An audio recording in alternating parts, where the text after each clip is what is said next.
Thanks for listening to this podcast of Trending with Timmerie. If you haven't already subscribed, please catch us wherever you love to listen to your podcast, from the Relevant Radio app to Apple, YouTube, you name it, we are there. And if you listen on Apple Podcasts, please be sure to go and give us a 5-star review to help other people discover the podcast. Anything you share in terms of episodes, whether it's texting it to a friend, posting on social media, helps to build up the kingdom for God, to help confront the challenging issues we face as a culture, but with joy, with hope, and with an eternal perspective where our faith collides with everyday life, bringing eternal principles to help us live our life joyfully. So, what's trending? Bridging your Catholic faith with your everyday life. You're listening to Trending with Timmerie on Relevant Radio.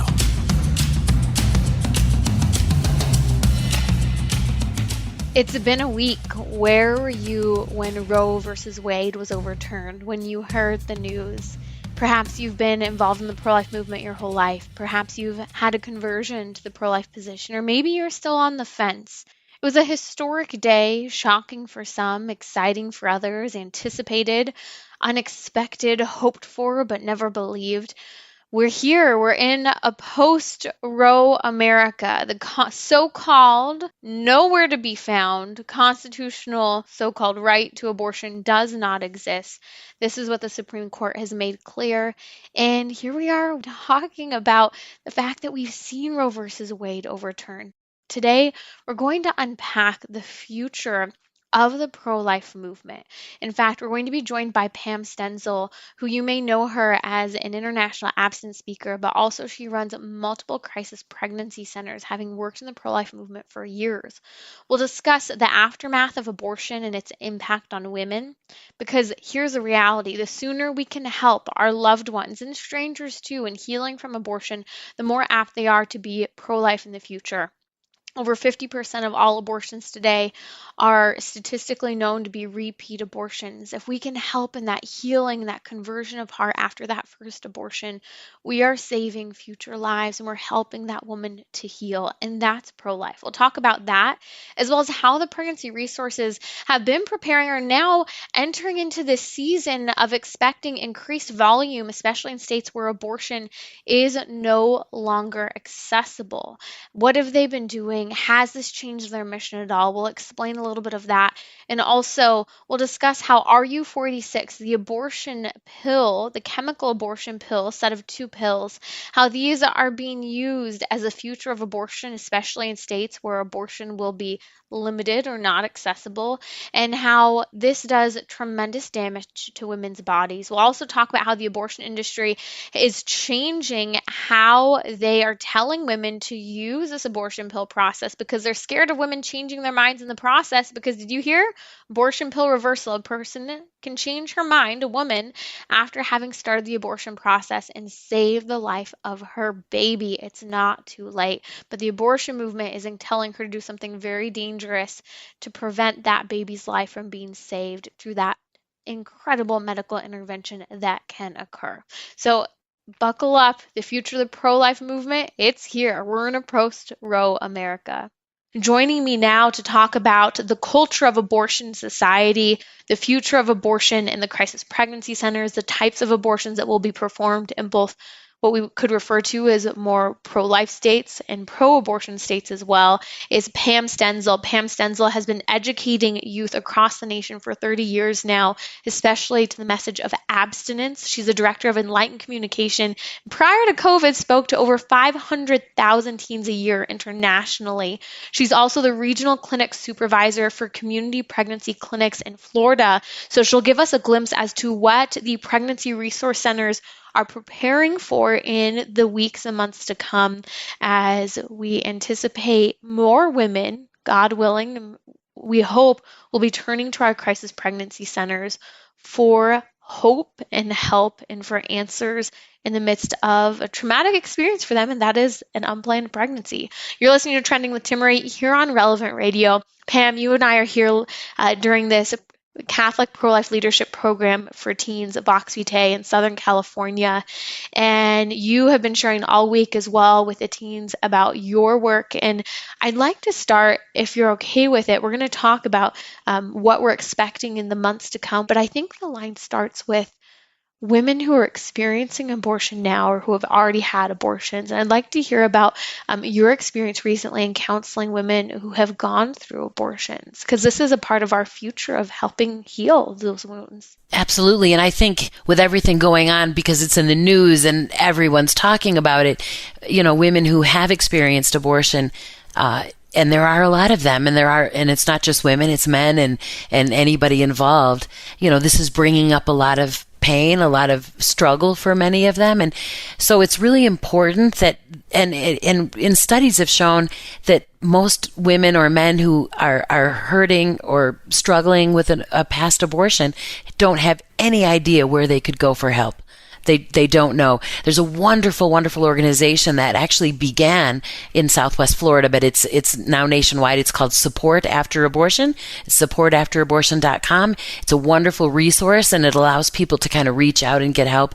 But in our pregnancy clinics, and specifically, and I'm working at one, or we opened one at the University of Florida in Gainesville, and I've been spending a lot of my time there since COVID. But we had a young woman who was pregnant, got her ultrasound in our clinic, was very, very emotional about it, really didn't want to have an abortion. It was late in the first semester of school.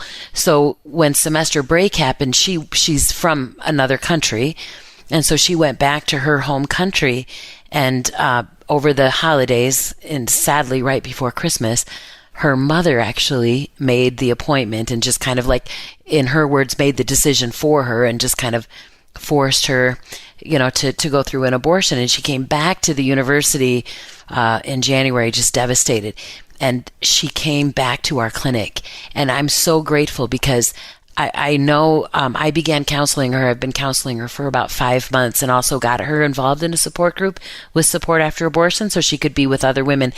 But it was so important that for years in this, post-abortion work and healing work that we've been doing, there's so many great organizations that are out there doing it. It's been women who it's been 10, 15, 20, 30 years, and they finally decide to reach out for help. And it's really important to us, and the best way to reach women, that they get this help sooner. The sooner that they can reach out for healing and get that healing, the better.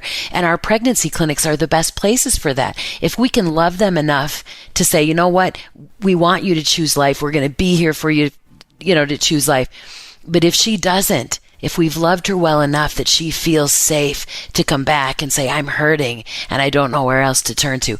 Almost 50% of abortions, they believe, are women who've already had an abortion in the past.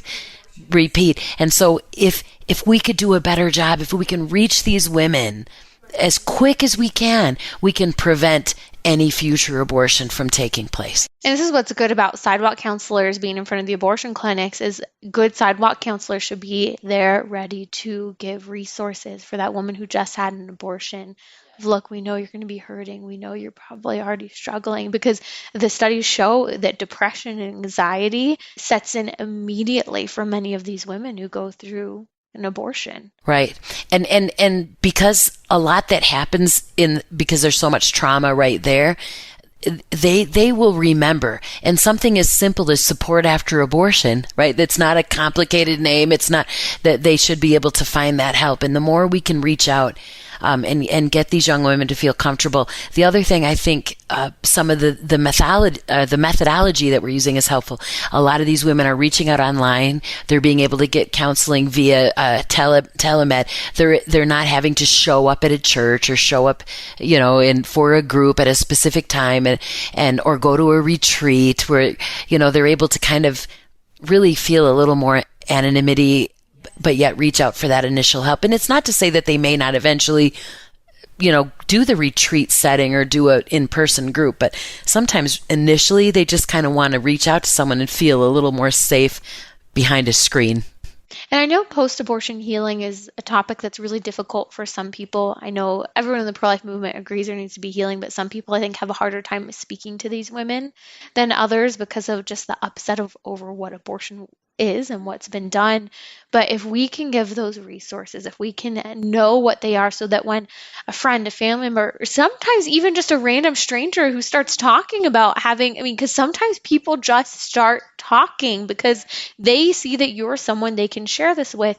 And to be able, like you said, to get to that person as soon as we know it, because those repeat abortions, as you said, 50% of abortions are women who already had abortions. We are helping to save future lives. And I've seen so many women who've had that first abortion say they will never do it again. They need that healing and they are pro-life after that abortion. Sadly, the tragedy of what they experienced had is what took them there. But that is a pro-life position that that woman is going to hold and share, God willing, after that. Now, it's interesting because you actually shared, and I hadn't known this, part of the reason why you got into the pro-life work was because all these women who were post-abortive had actually started coming to you randomly. You shared this the other day. Yeah, and you don't, and realizing that they didn't have the help that they needed and they didn't know who else to reach out to, and you would think sometimes someone who's talking about sex or pretty out there with my views about no sex before marriage and all the pain that you would say would be a little maybe scary to come to about these issues. But for whatever reason, I don't know, they're like, well, let me just tell you what I went through. And then because I've not experienced it. So, it's just so good to sit and listen to them talk. And in our clinics, it's part of our intake of asking. So we hear the stories over and over and over again from these women and realizing, whether it was a year later or a decade later, that they realized how much pain that they had gone through and finally the freedom of dealing with it and feeling like, they've gotten some healing and forgiveness and some redemption in the process. Praise God. So that Support After Abortion is the resource you mentioned. Correct. SupportAfterAbortion.com and women, men, sometimes we forget that there are men involved and feel a lot of guilt over, a lot of young men I talk to say, well, we kind of felt that we didn't have a voice. First of all, culture tells them. And then they've been told that if they say to the young woman, well, I'll support you, whatever you decide, that's a loving thing, but that's not a loving thing. What that does is says, you know what, it's all on you. I'm just sitting here. I don't have anything to do with this, and puts all the decision, all the pain, all the aftermath on her. And, a lot of times what she really wants in that moment is for him to step up to the plate and say, I'm not going to abandon you. I will be here for you, and I'm not walking away, and just kind of encouraging him to use his voice. And so a lot of young men, if they didn't do that, or they paid money, or they drove her to the clinic, and do you know what I mean? There's a lot of guilt that can happen in their world afterwards as well. So it's important that, and they process pain and healing a little bit differently. And so it's really good to offer resources to them and to make sure that they know that they can be a part of this healing process too, and talk about that. So I'm so glad, Pam, that you brought up men. And by the way, if you're just joining us, you're listening to Trending with Timmerie here on Relevant Radio. That's Pam Stenzel, the Director of Enlightened Communication and the Regional Coordinator, Clinic Supervisor of Community Pregnancy Clinics in the state of Florida. Pam, you mentioned men in the abortion scene today, and it was interesting. About 3 or so months ago, a man, I believe his name was Mark, called into the radio program, and he was driving a few hours to one of his friends' homes, and she was one who was considering having an abortion, and she knew that he was a strong man in her life in the midst of not having support from the father of this baby. And I was just so proud of this man, recognizing this woman was vulnerable. She was in a place, he's pro-life, she's looking to have this abortion. He recognized that she needed that male support. Is he the father? No. But sometimes, even, this is what I love about some of the male sidewalk counselors, is it can be so healing. I know it's sometimes aggravating for some women for them to see that man in front of the abortion clinic, but healing for some to see there's a man who cares, a man who will speak up, because often many women who choose to have an abortion, it's because they didn't have the support or thought they wouldn't have the support if they told the man that they were pregnant. Right, 100%. And so just having that voice and just hearing that, and again, we've said this, so many young women today don't have a father in their world, which is causing them to make a lot of wrong decisions when it comes to relationships. And so to have that male voice, I got a chance to speak in Tallahassee, Florida recently at the men's march. And when they asked me to speak at it, I was a little bit like, why am I speaking at the men's march? But it was so amazing to look at all of these men, walk 3.5 miles. They walked from an abortion clinic in Tallahassee to the Capitol, and then just standing up and being a voice for life. And I said to them, God called you to be a protector. This is your place. Don't ever let someone tell you you don't have a voice. We need you to honor women, to respect women, to be that man that doesn't treat women as some object for their sexual desire, but shows what it means to be a man who treats women with honor and respect, and who can, be that protector. And it was so awesome because we had, men from older men all the way down to young 8, 9, 10-year-old boys, and to just call them to be who God, just to help them see that call of God on their life. That's Pam Stenzel, the director of Enlightened Communication. Where can people find you? They can go to pamstenzel.net, or they can go to enlightencom.com. That's pamstenzel.net, PAMSTENZEL.net. We'll include a link in the podcast notes for today's show. You can find that at relevantradio.com/trending, wherever you catch your podcasts. I'll also post on social media at Timmerie, TIMMERIE. Our crisis pregnancy centers are the heartbeat of the pro-life movement, on the ground, working with women in crisis. What are they expecting with the overturning of Roe versus Wade? How are they changing perhaps their mission, if at all? Well, I'll share with you the great news, and also the future of abortion and chemical abortions being pushed in various states that will or will not have access to abortion, and the dangerous recommendations being made to women.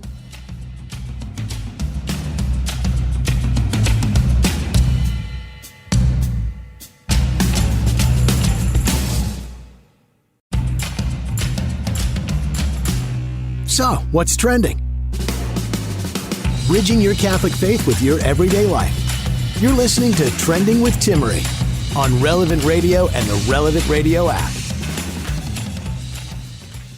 Joining me now is Pam Stenzel. You may know her as the absent speaker that's traveled nationally, speaking to over 500,000 teens a year. She's the director of Enlightened Communication. You can find her at pamstenzel.net. That's PAMSTENZEL.net. She's also the regional clinic supervisor for community pregnancy clinics in Florida. And Pam, so much is happening right now in the abortion world. What are the pregnancy resource centers preparing for with abortion being restricted more so than it has before in many of our states? Yeah, one of the things we've always said, we are still necessary. Our pregnancy clinics still need to be there. We expect, one of our hope is that we will be busier than we've ever been, that women will find us and be able to reach out for the help that they need to be able to choose life for their child, and not go to drastic measures, trying to, get mail order abortion pills or do dangerous kinds of things or cross state lines. And, those are all the battles that we're going to be dealing with in the years ahead. But I really believe that we're ready. We've been ready. It's just a matter of continuing to do what we've been doing and offering that help and hope to women. I would say for those of who you are listening, find out who your life-affirming pregnancy centers are in your community. We're going to really need you. We're going to need you to help with diapers and formula and finances and just whatever you can do. If there are women who are listening, can I just challenge you? We need women to come alongside and mentor and take one of these moms kind of under their wings through the pregnancy. And we use volunteer advocates in our clinics, and they go over some parenting classes and other kind of classes with them. And I just say it's kind of like having that mentor, that coach during this time, someone who you're not related to, isn't your mom, the boyfriend, someone that close to you that you can just kind of bounce things off of as you're going through this journey and making a decision about what you plan to do, whether you're planning to parent that child, whether you're planning to make an adoption, plan for the baby or whatever it is, that we want to support you and be there for you. So there are opportunities for those of you listening to be involved, to be a part of the answer, and to be able to walk alongside these women as they make a much better choice. That said, we're also bracing ourselves, which is sad. It's so sad to have to say this, but there have been threats made against our pregnancy clinics, and it's we're not going to run scared. We're not going to quit what we're doing. We're not going to not open our doors. We're here for the battle, and we're going to be there. But it's just so devastating that these people that claim that they're for choice are not willing to support women who make a choice for life. That it's just insane. So and actually take these amazing resources, which far outnumber the abortion clinics in our country. Our life-affirming pregnancy centers way outnumber them, and yet they're going to firebomb our clinics. They're going to firebomb the actual place where women can go and get the help that they need. I think people have no idea what pregnancy resource centers do. I really don't think they get it. Something doesn't click for them. I remember when I did the episode of Middle Ground with Jubilee Media a few years back. It's a big YouTube channel, and they tried to pose two different sides. It has a couple million views on YouTube. And I remember one of the women who had came from a state that was, I think, had no access to abortion in their state. They didn't have abortion clinics in that state growing up, and she just thought it was so restrictive. So she moves to California. She ends up getting pregnant at one point, has a miscarriage, and for some reason thinks that her miscarriage was an abortion. It's interesting how many women actually think that like pro-lifers hate women who lose babies. It's just mind-boggling to me. But it was interesting because she was saying, you people and your, so-called crisis pregnancy centers, you claim as pro-life people that you're going to help women. Like, where does that help come from? Like, you claim that you'll be there for whatever. And she said, what, does it come from the government? And I said, no. I said, it comes from the generosity of people who hear, oh, that girl needs a car. I'll donate a car, or I'll donate money for her to get a car. That girl needs help paying rent for the next 6 months. I'll help donate 6 months of rent. Or you know what? She can come and live in my home. And this girl's someone who had no parents growing up and no mentors, and it's a healing process. And literally, it's incredible to see, and you've seen it firsthand working in the pregnancy resource centers. These are places of absolute generosity where there's a need that a girl has, and the crisis pregnancy center maybe might not be able to meet it themselves. They put that appeal letter out, that email out within minutes, within hours. They have in abundance anything that girl could possibly need. Yeah, 100%. And we don't walk away after a baby's born, and we stay with them and we walk with them and make sure that sometimes 2, 3, 4 years, making sure that they're connected and they have what they need to, if they're parenting, to properly parent. And so I think it's important for people to understand that we've been doing this and we will continue to do this, and that women do have options. And yes, they could choose to parent. We do a lot of work with couples, if there's a boyfriend involved, father of the baby, and say, is marriage an option here? Can you create a family? And that's going to take some effort and work, but we're going to dive right into pre-marriage counseling with you and be there for you on that end. Maybe they might want to make an adoption plan. That's a very difficult choice to make, but we want to walk through that process with them as well. And most of the time they get to choose that family, and what an amazing selfless gift that is. And I think sometimes when we talk about Roe v. Wade being overturned and women not having access to abortion, it's like, well, that's forced parenthood. It is not. There are other options for you that, yes, they're difficult. We're not pretending it's not painful to make an adoption decision and allow another family to raise your child.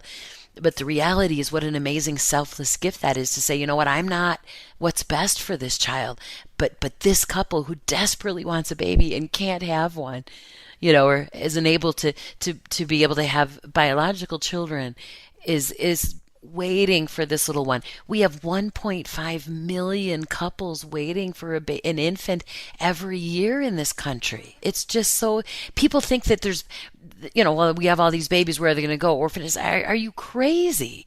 Not here, not in Canada, not in Western Europe. Yeah, not in the developed nations. It's interesting, actually, a bit of a prayer request. We have dear family members who have been battling fertility and infertility for the last 8 years, and they are waiting right now for a baby that is to be born any day, and for that baby to welcome that baby into their arms. The mom's placing the baby for adoption and wants, the adoptive mom to be there in the room when she gives birth. And I look at this, and the birth mother recognizes that she can't give this child what this child deserves, a mother and a father, and the fullness of motherhood that she feels she's incapable of giving this child.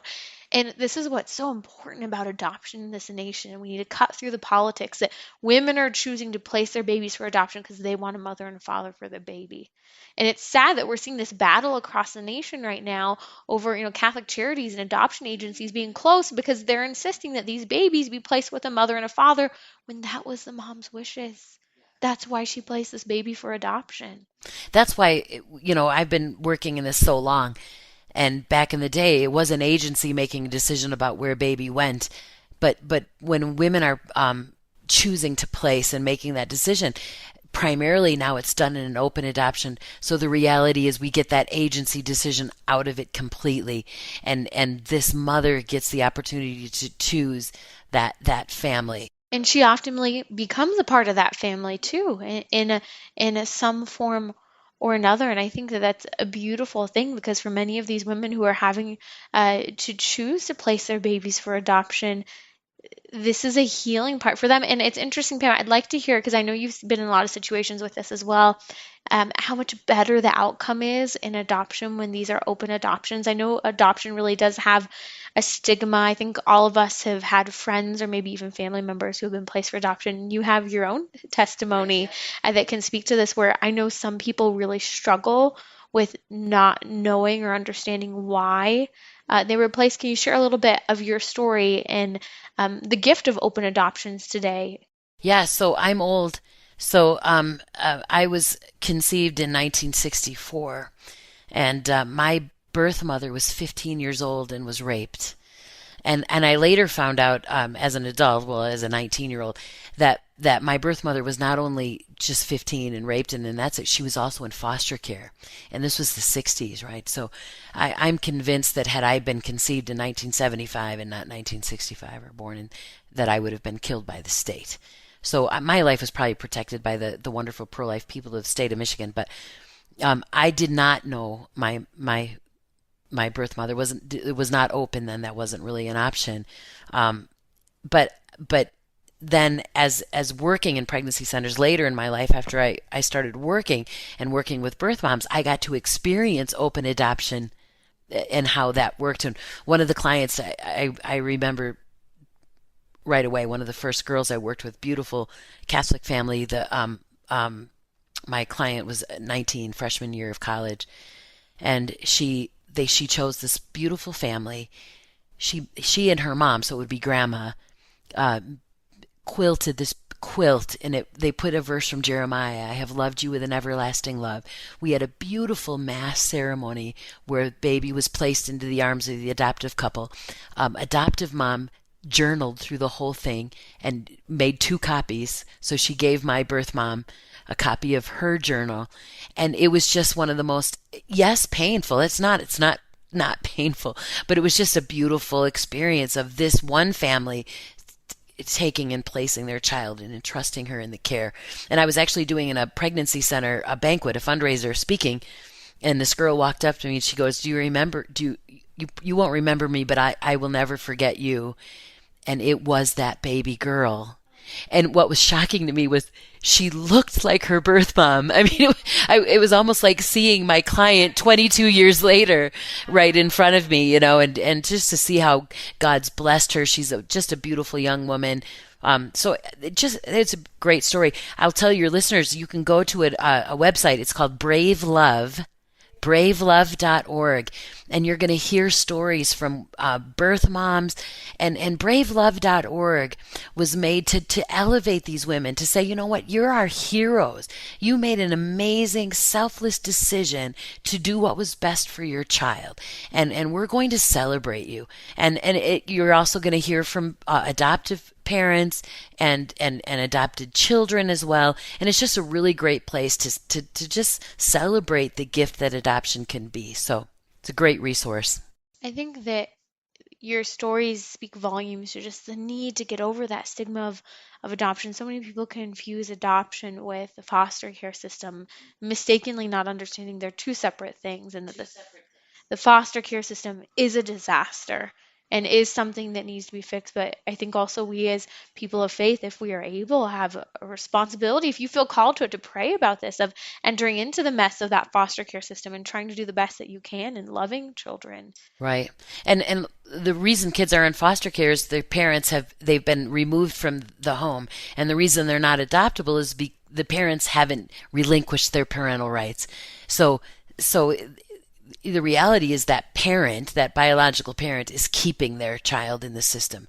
And it's really sad. One other thing we should mention in this too is I'm on the board for Safe Haven Baby Boxes. And every state, and I answer that hotline as well. So every state in our country has a safe haven law. They vary with age, and like baby could be under 30 days or under 72 hours in California, or whatever it is.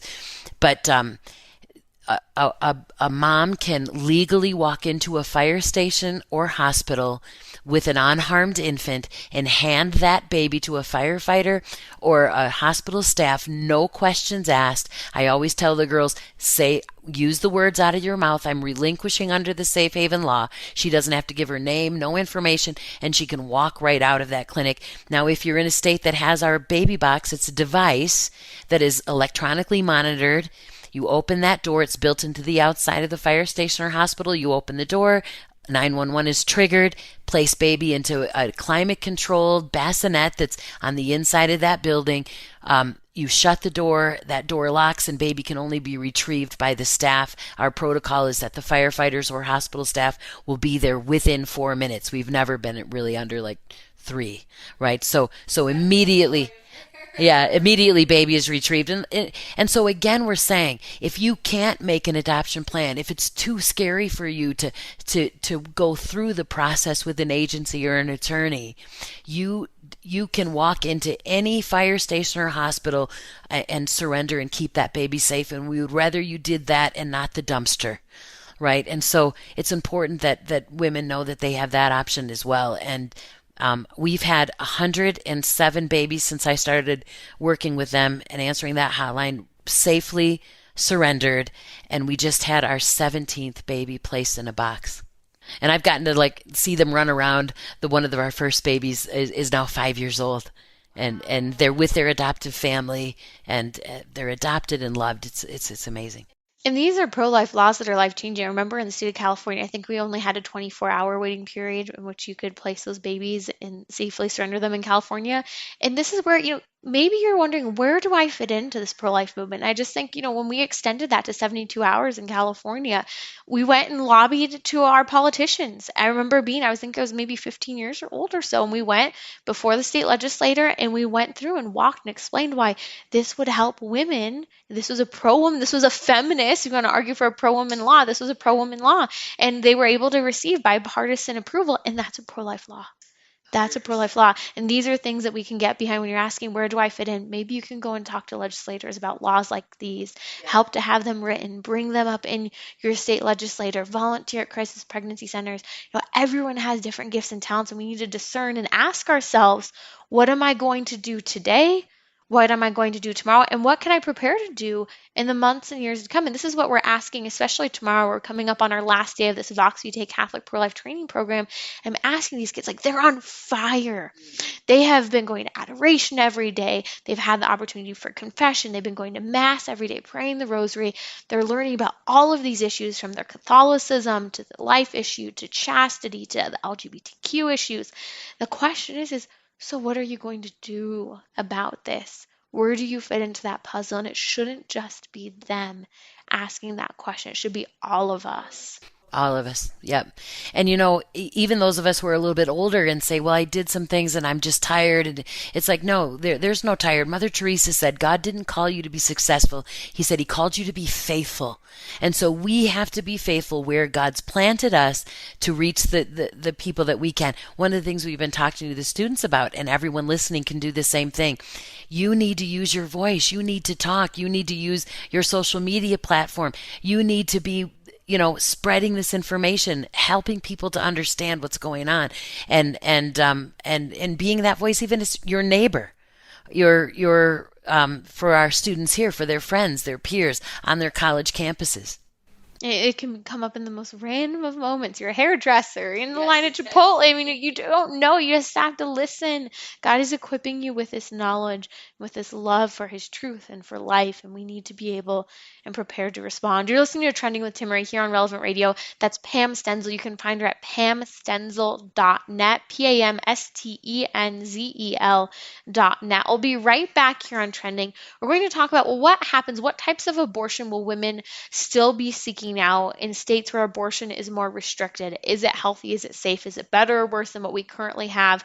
We'll break that down and share with you some of the newer trends that are ahead of us in a world without Roe v. Wade being the law of the land and states being able to make some decisions now about restricting abortion. We'll be right back with Pam Stenzel here on Trending.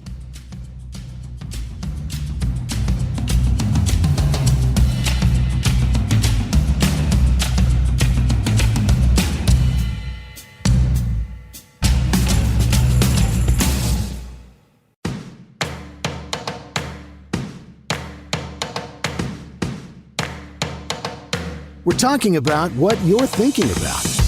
You're listening to Trending with Timmerie on Relevant Radio and the Relevant Radio app.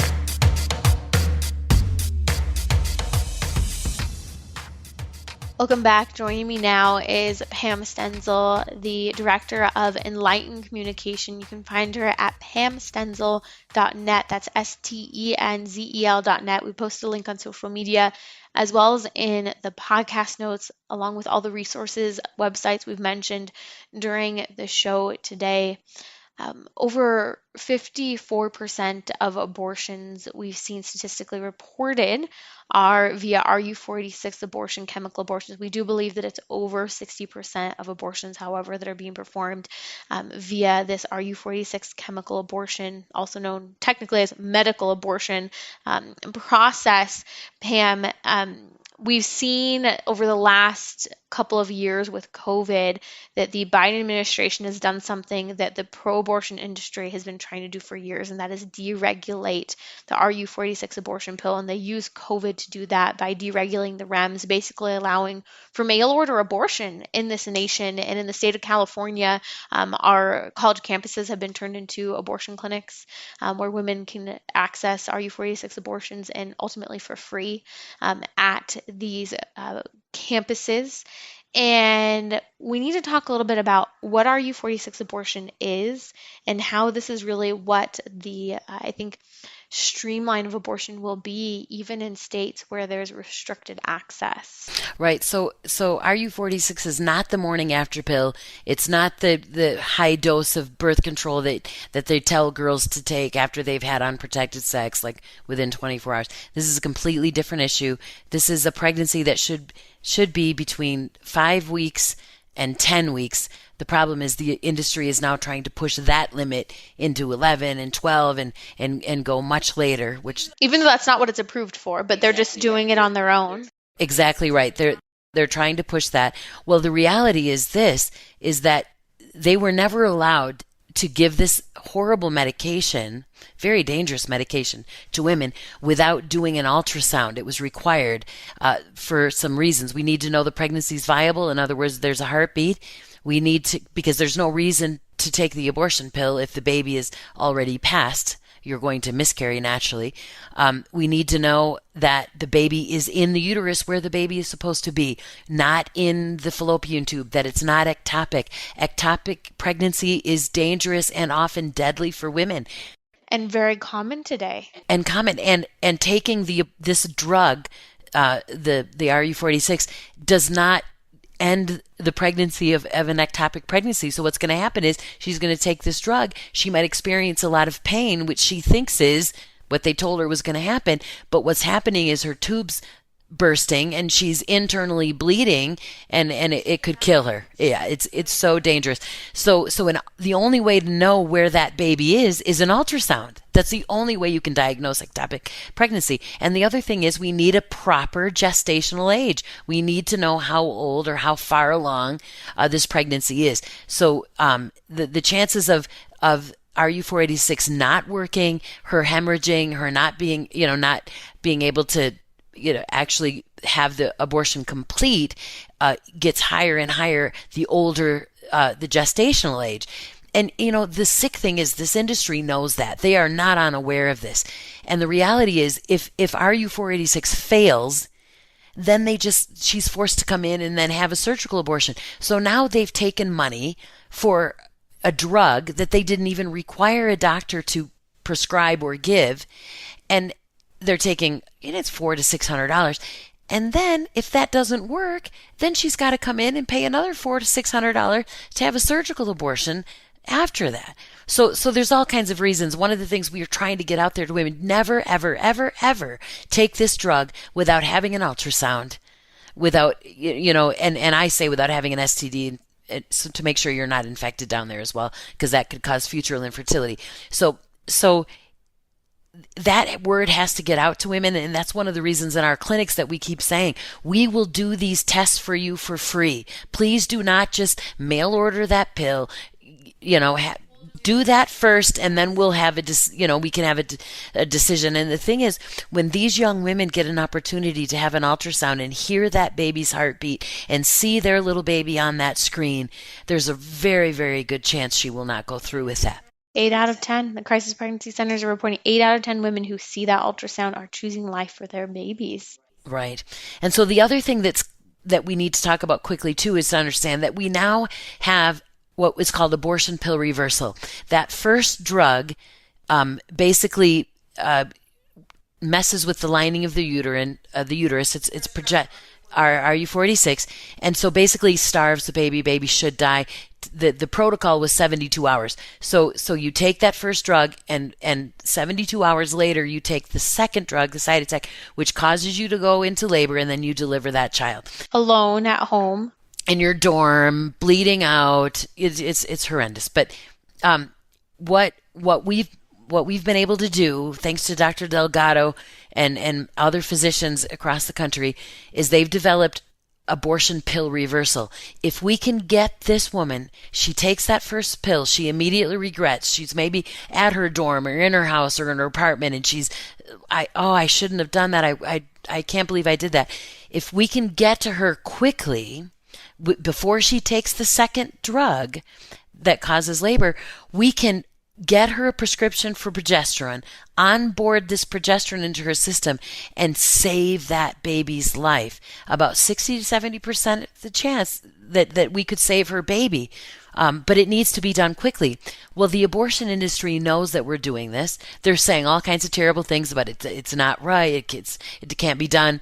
But I just 2 weeks ago held a little baby boy in my arms who was an abortion pill reversal baby, whose mom had taken the first pill, and she was able to have her baby saved through abortion pill reversal. So that's a lie. It works. We can do it, and it's perfectly safe. And these babies are perfectly healthy. Hundreds of them now born through the abortion pill reversal process. I remember when it was first started, because I worked with Dr. Delgado in launching a lot of the marketing campaigns around abortionpillreversal.com.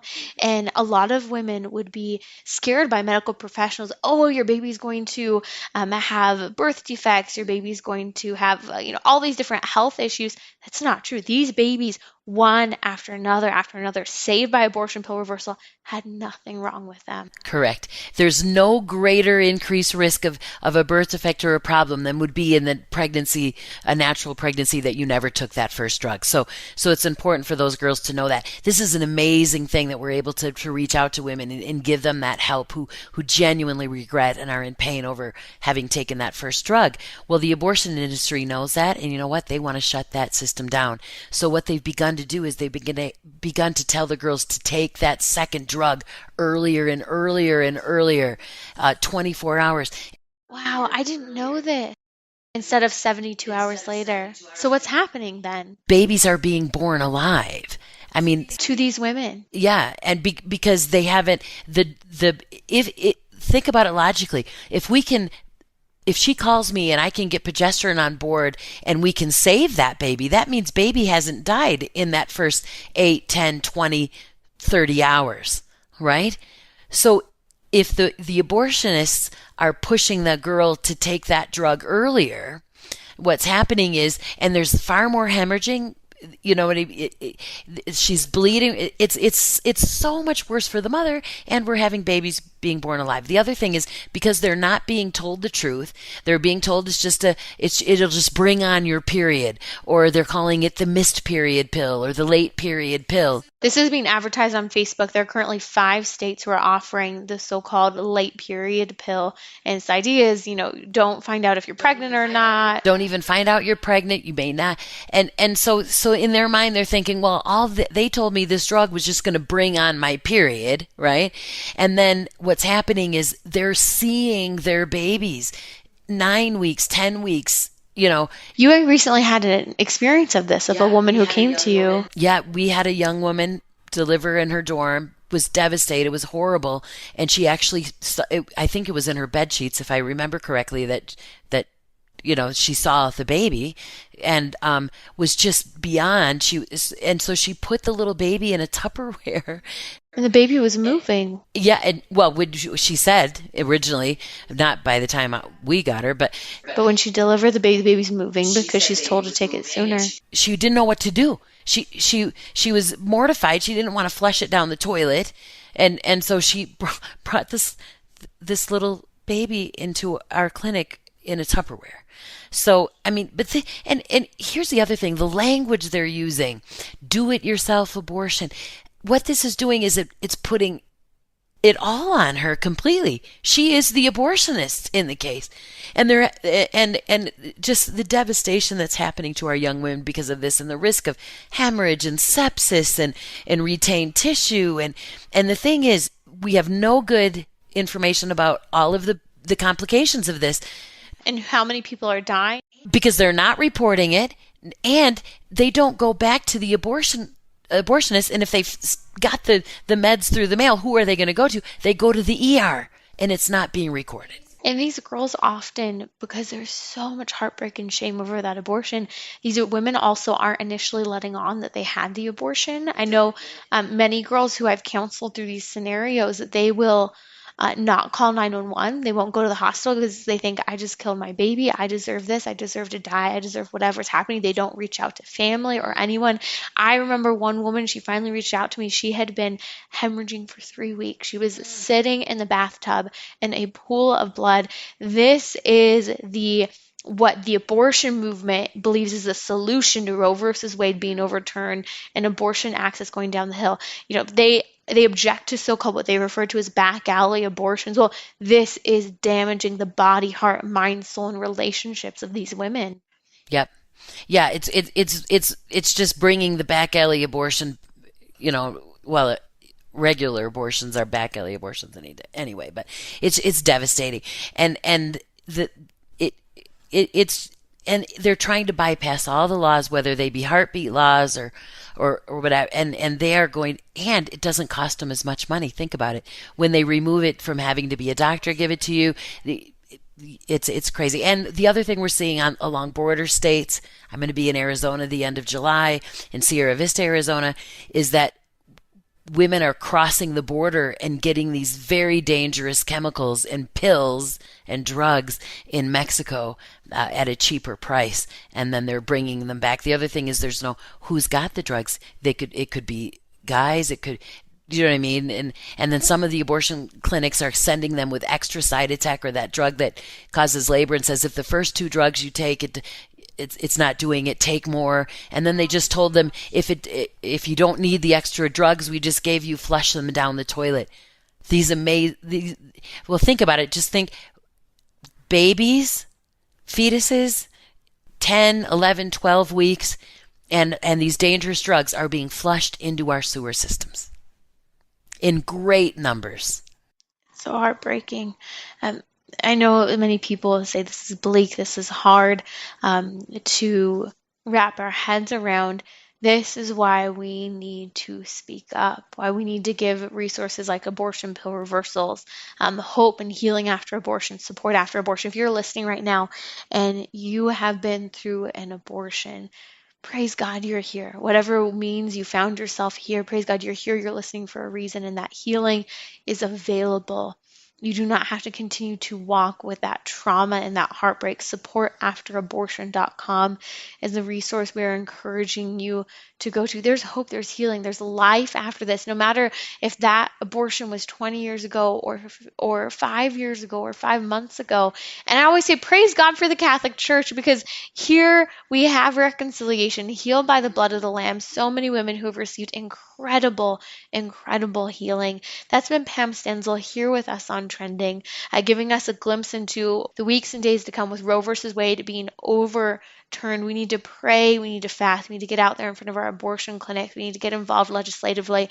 I leave you with this. What are you willing and able to do? What sacrifice can you make? I remember one mom just kept talking to me over and over again recently, but I'm so upset. I'm seeing all these debates. I'm just so upset about what's happening with abortion. And she's a stay-at-home mom. And I said, well, you've got time. You've got one little kid with you a lot of the time. Go in front of that abortion clinic and you pray that rosary in front of the abortion clinic. And guess what? All those women driving by get to see this beautiful young mom with her baby out in front of that abortion clinic.